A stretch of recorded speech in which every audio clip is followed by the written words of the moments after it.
இந்த ஆண்டு 11 நாட்கள் அன்னை வேளாங்கண்ணி திருவிழா நடைபெறுகிறது. ஆகஸ்ட் மாதம் 29ஆம் தேதி முதல் செப்டம்பர் மாதம் 8ஆம் தேதி வரையிலும் இது நடைபெறுகிறது. ஆகஸ்ட் மாதம் 29ஆம் தேதி 4:30 மணிக்கு கொடி பவனியானது தொடங்கும். பிறகு 5:45 மணிக்கு சென்னை மயிலை உயர் மறைமாவட்ட பேராயர் மேதகு டாக்டர் ஜார்ஜ் அந்தோனிசாமி அவர்களால் கொடியேற்றப்படும்.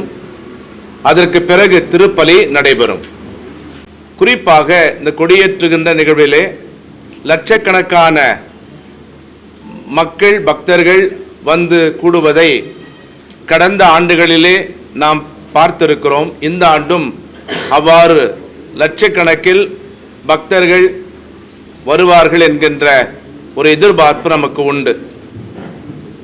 அதற்கு பிறகு அடுத்த நாள் 30ஆம் தேதி ஞாயிற்றுக்கிழமை நற்கருணை பெருவிழா.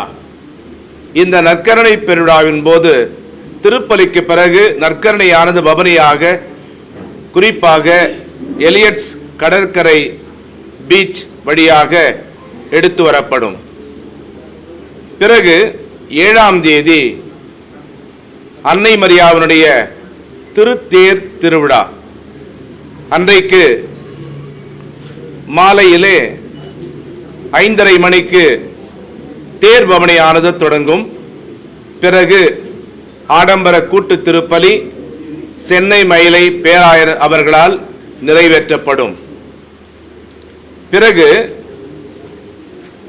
8ஆம் தேதி அன்னையினுடைய பிறப்பு பெருவிழா.